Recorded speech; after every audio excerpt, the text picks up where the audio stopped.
Bismillah walhamdulillah wassalatu wassalamu ala rasulillah. Assalamu alaikum wa rahmatullahi wa barakatuh. My dear brothers and sisters, and welcome to a new episode of Way to Behave. With me today I have three beautiful and esteemed guests. We have Brother Idris. Assalamu alaikum. Wa alaikum salam wa rahmatullah. Welcome, brother. Barakallahu feek. And also we have with us Brother Musa and Muhammad. Assalamu alaikum. Wa alaikum salam wa rahmatullahi wa barakatuh. I hope today, inshallah ta'ala, we have a beneficial discussion around, and I think that I'm going to draw a line under the story with the verses pertaining to the story of Ifk, the slander, if you like, of against Aisha radiallahu ta'ala anha. Now, Allah subhanahu wa ta'ala revealed verses not only specific to this particular story, but also the consequences of those who participated in spreading these false rumors. And also Allah tabarak wa ta'ala reminds us about what will happen on the Day of Judgment concerning those people who participated in spreading false rumors, and also our own body parts will be a witness against us on Yawm al-Qiyamah if there is a reason for that. But I want to complete the story, inshallah ta'ala, with one incident which is in line with one of the verses that was actually revealed. That there were three known companions who unfortunately slipped into passing on these particular rumors about Aisha radiallahu anha. It is well known that the munafiqun didn't care. They had no remorse in spreading these rumors about the Prophet sallallahu alaihi wasallam and his household. However, three of the companions, they unfortunately were mixed up in this. Now these three companions were Hamna bint Jahsh, who was actually the sister-in-law of the Prophet sallallahu alaihi wasallam. She was the sister of Zainab bint Jahsh. When Zainab bint Jahsh radiallahu anha was asked about Aisha radiallahu anha, and bearing in mind that the Prophet ﷺ was married to, obviously, to a number of wives, and Zainab bint Jahsh was a fairly well-off woman, mashallah, and she used to be able to give gifts to the Prophet ﷺ that maybe the other wives couldn't afford. So there was a little bit of jealousy, not hatred or enmity, not at all, ma'adallah. But there was kind of like two camps, if you like, within the wives of the Messenger ﷺ. Aisha radiallahu anha being in one, along with Hafsa radiallahu anha, and Zainab bint Jahsh in another side, if you like. But bearing in mind that these were the Ummahat al-Mu'mineen, when she was asked about Aisha radiallahu anha, she replied, I never heard anything about Aisha radiallahu anha except that it was good. She never fell into it, subhanallah, radiallahu anha. However, her sister unfortunately spread one of the rumors. Also Hassan ibn Thabit fell into it, and also Mistah ibn Uthatha. Mistah was a poor companion, didn't have very much.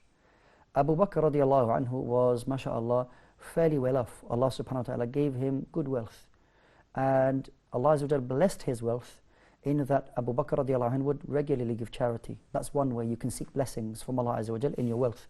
Give charity. So when Mistah had participated in spreading the rumors about the daughter of Abu Bakr radiallahu anhu, Abu Bakr radiallahu anhu, what did he say? He said, Wallahi, I will never give Mistah anything else again. That's it.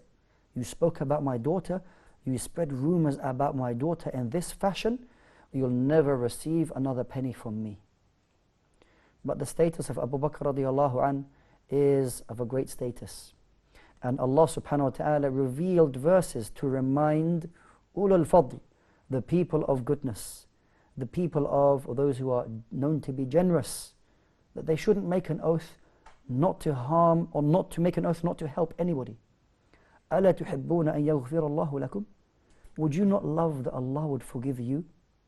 When this verse was revealed, amongst the verses concerning the situation, Abu Bakr radiallahu anhu, he heard these verses, that the people of fadl, the people of goodness who are helping others, they should not make an oath in stopping helping other people. Would you not like that Allah forgives you? Upon hearing this, Abu Bakr radiallahu anhu immediately said, Wallahi, I will continue to give to Mistah as long as I am alive. Now, this is a situation that really needs to be pondered over. That somebody spoke against maybe your own daughter. It would be very easy for you to turn away from that individual for the rest of your life. I will never ever help you again, because you spoke about my daughter, in which the Prophet ﷺ described Fatima. Man adhaha faqad adhani. Whoever harms her has hurt me. This is the status of the daughters in the life of any true believer. Have used that anyone who hurts your family hurts you. But can you imagine what does it take for a person to listen to the verses of Allah subhanahu wa ta'ala and even know that your initial feeling is opposite than that, but to place the verses of Allah Azza wa Jal above and over your own feelings? Idris. I think if you think about it, the whole purpose behind it, and it's because when Allah is reminding us that when you do something, why did you do it? Yeah. Did you do it because you wanted to do good, or did you do it for Allah's sake? Yeah. If you did it for Allah's sake, why would you stop? Yeah. It's Allah telling you that remember your intentions. Remember why you did something. Don't let people dictate how you do good by what they do. You do good and you continue to do good because you're doing it for Allah. Not because of the reaction or this person, not even because they need it. You do good because it's solely for Allah. Yeah. So if you stop, it's almost as if maybe your intentions need to be checked. So Allah is telling him, you didn't do it for any other reason. So continue to do good because it's for me, for Allah. Beautiful. SubhanAllah. We need to separate. When we do actions, it's not because I want people to say that I'm doing good. It's not because I want to be known amongst the people that I'm a generous person. Whatever good I do, it's like I don't want anybody to say anything to me. I just want Allah subhanahu wa ta'ala to reward me for that good that I give. Which reminds me of a hadith, that there are 7 people that they will be shaded on the Day of Judgment. From those is a person, he gives charity with his left and hides his left hand from when he gives charity. Meaning that even hide your body part from when you give charity, let alone other people.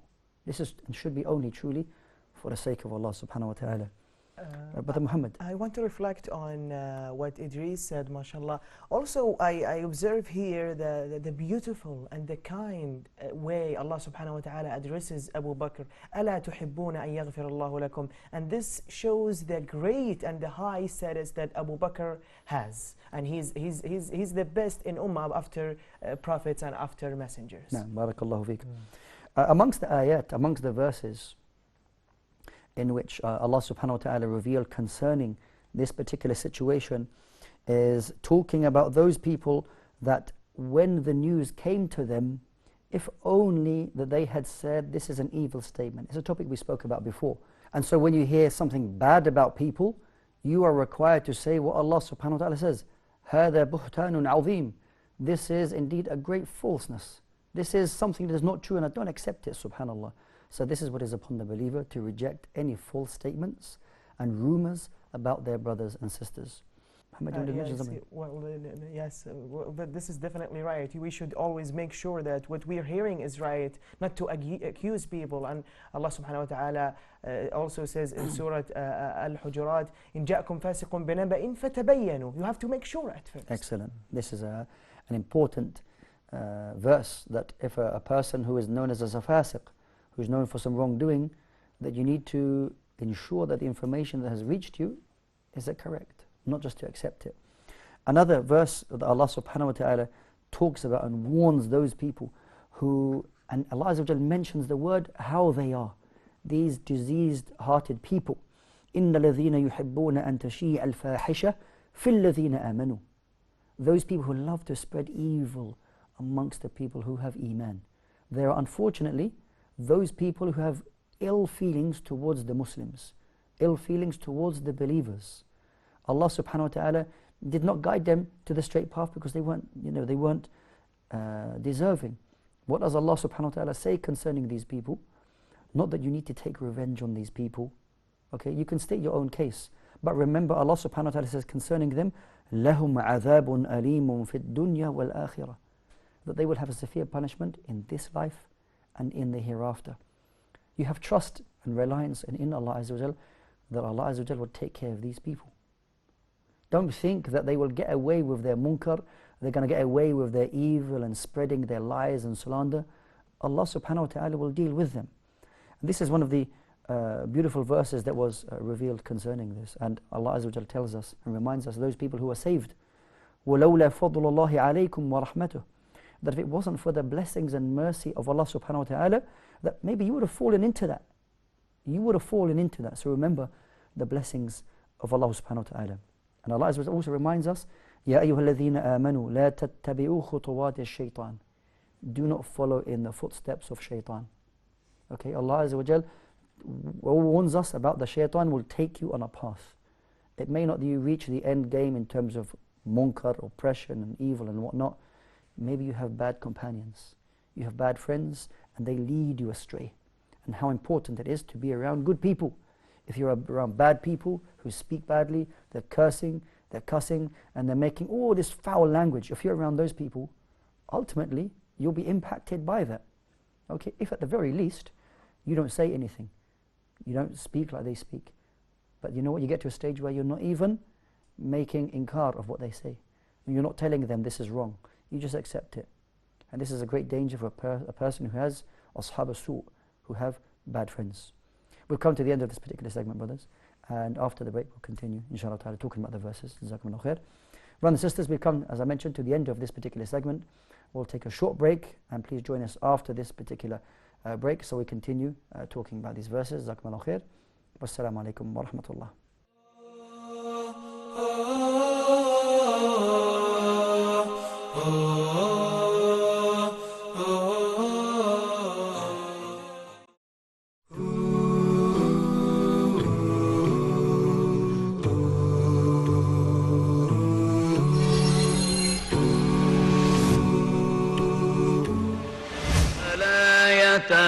يتدبرون القرآن. One day the Prophet ﷺ came out to the companions radiallahu anhum, and he said to them, don't you bear witness that Allah subhanahu wa ta'ala is the only one worthy of worship and he has no partners? Don't you bear witness that I am the messenger of Allah? Don't you bear witness that the Quran is from Allah subhanahu wa ta'ala? So the companions radiallahu anhum, they said, yes, O Prophet of Allah. Then the Prophet ﷺ said, فَأَبْشِرُوا. Have the glad tidings, the great news as a result of this. Because the Quran has two ends to it. One end with Allah subhanahu wa ta'ala and one end in your hands. Then he said to them, alayhi salatu wassalam, فَتَمَسَّكُوا بِهِ. Hold fast to it, because you would never be led astray and you would never be perished if you're holding fast to the Book of Allah. Because of that, join us every week in Quran in Depth, where we recite and reflect and ponder over the verses of the Quran. We go in depth into the verses, following the ways of the Prophet ﷺ and the companions radiallahu anhum, when they used to take the verses, one set of verses after another. They would recite it, they would reflect upon the meanings of it, and they would act according to it, and then they would go to the next set of verses. Join us every week in Quran in Depth, so that we would recite and reflect and learn more about the Book of Allah. We ask Allah subhanahu wa ta'ala to bless our life and to make us among those who follow the Quran and the way of the Prophet sallallahu alaihi wasallam.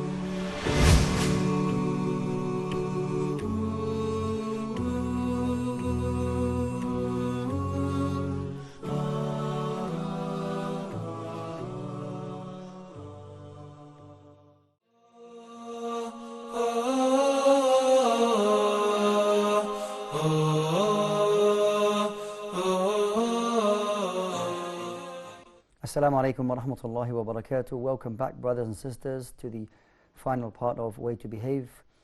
Just before the break, brothers, barakallahu feekum, we were talking about some of the verses that were revealed in this particular incident of ifk.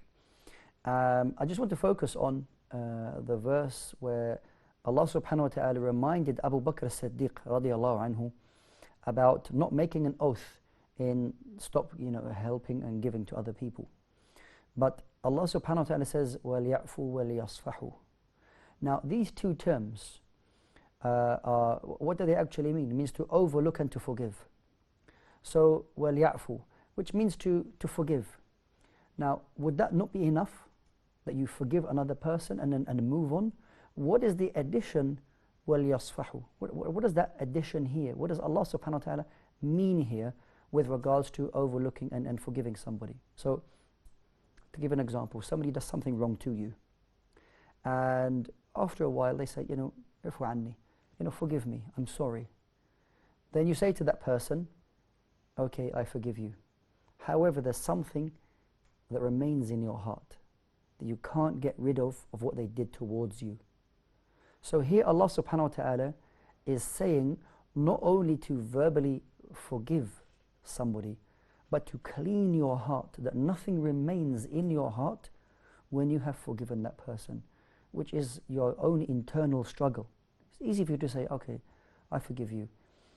The next time maybe they do something wrong, you bring it back up straight away to say that, you know what you did before? You never truly overcame what they had done. So for this reason, Allah subhanahu wa ta'ala wants the person to go through two stages.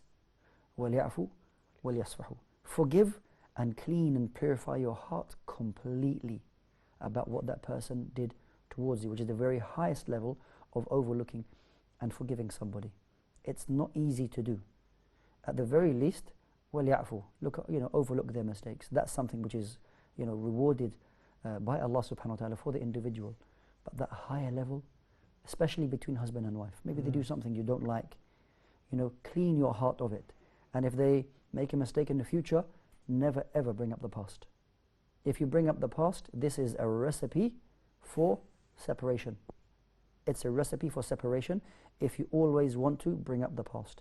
And any counselor worth their name as a counselor will give advice to a couple, and one of those advices will be never ever bring up the past. What has gone is in the past, and never bring it back.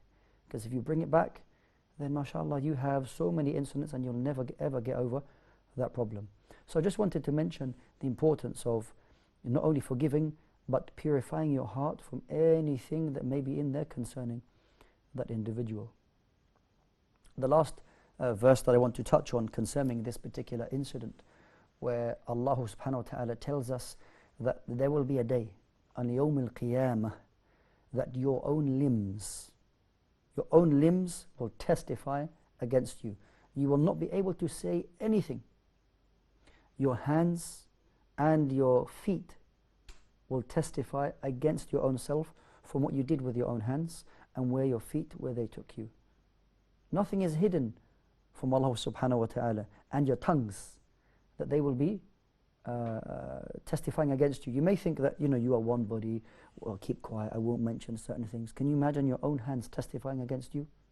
It's quite easy to imagine that somebody you did wrong to, and they're brought forth like in a courthouse and they speak, so and so did this to me.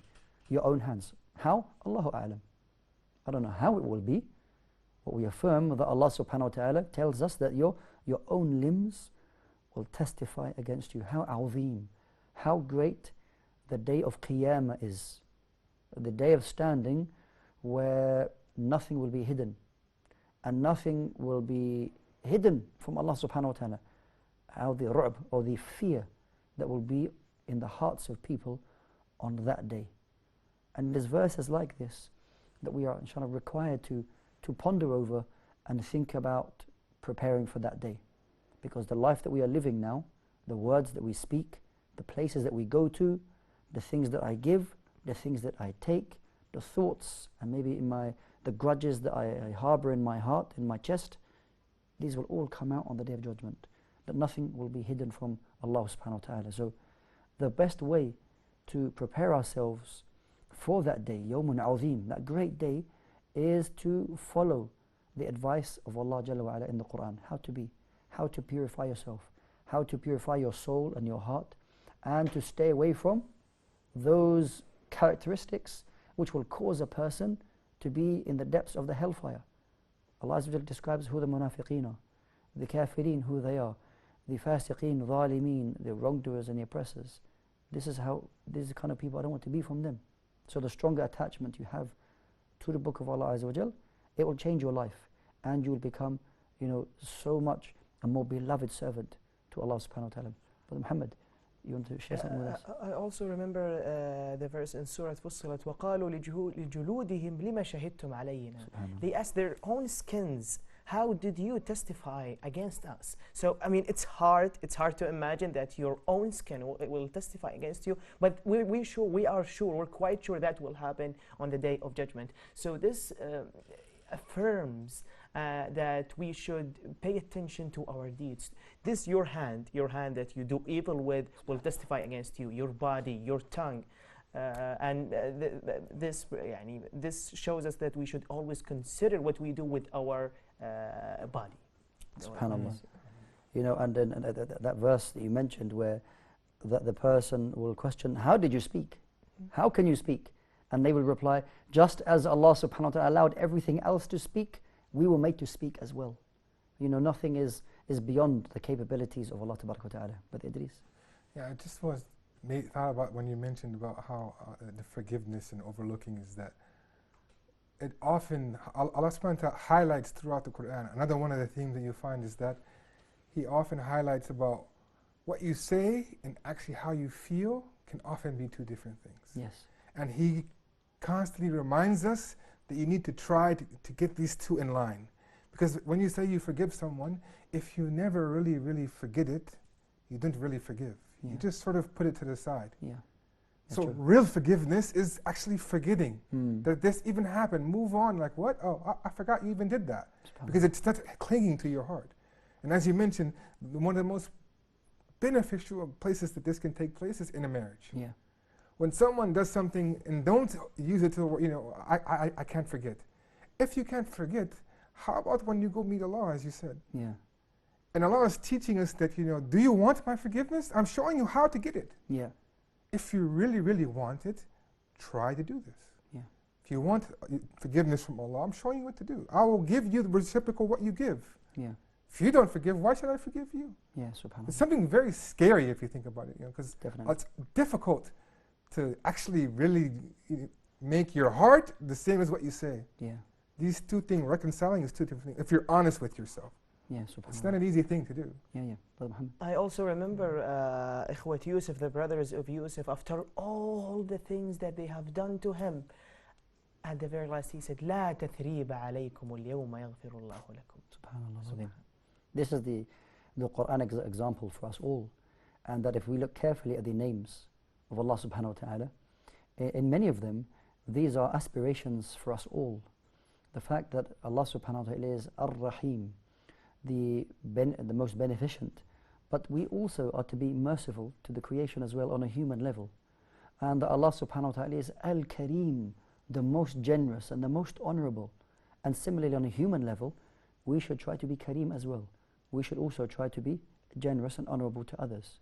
So there are a number of names of Allah subhanahu wa ta'ala that the human should try to emulate to the best of our ability. Of course, Allah Azza wa Jal is perfection in all of those names and attributes, but it's something for us to ponder over. So when somebody says, you know, look at the Quran and try to get to know your Lord and try to be the person that Allah subhanahu wa ta'ala wants you to be, you can start with His names. There are of course certain names which belong to Him alone, which the creation can never participate in any way, shape or form, like Ar-Rahman, like the mercy over all of the creation. This is something only and specific to Him subhanahu. But Rahim, which is a special type of mercy, which is given only to certain people, I mean, we can do that. Like for example, As-Samad, okay? Or the one who is not in need of anything, but everything else is relying on Allah subhanahu wa ta'ala. Of course, this is a special name and only for Allah Azza wa Jal. But we look carefully at the names, we try to emulate what Allah subhanahu wa ta'ala wants from us. We're coming towards the end of this particular section in the episodes of Way to Behave, and maybe in another episode we'll go into a new topic. But if I can finish with Brother Musa, inshallah ta'ala, that this whole story from beginning to end is as well as of course a story of patience, but also talking about and mentioning the dangers of namima, slandering and backbiting, and how that can have such a detriment on the community. And I'm sure that we've come across situations where people who are backbiting have destroyed relationships. It doesn't have to be personal, it can be anything. You can just make your own comment about what it can cause. It's basically just a comment. I mean, namima is, like you said, when you slander somebody's honor with untruthful examples. That's right. The problem right there is that storytelling. If for example, if you tell me a story right now, I'm the first person to hear it, the second person to repeat it. Yeah. If I go to him without you being there, and I tell him the story, and then he goes to Idris and tells him the story, by the time it reaches the 10th person, it's not going to be even close to the original story that you gave. So this is... Sometimes you meet stories, you don't know how many people it's come through. Yes. It could come through hundreds of people, and you think the information that's come to you, that must be sahih. I can't believe that. When in actual fact, it was the complete opposite. Exactly. All you needed was one person in the middle just to add something or to take away, to change a word. And subhanAllah, how dangerous this is, you know. So it is very dangerous. Yeah, wallahi al-azim. So may Allah subhanahu wa ta'ala protect us from falling into slandering and backbiting, and allow us to be from those people who always stand up for the haqq. Ameen. Brothers and sisters, we've come to the end of this particular episode, Way to Behave. I hope that inshallah ta'ala you've benefited just as we have benefited, and that you can join us in another episode in the future. Barakallahu feekum. Wassalamu alaikum wa rahmatullahi wa barakatuh.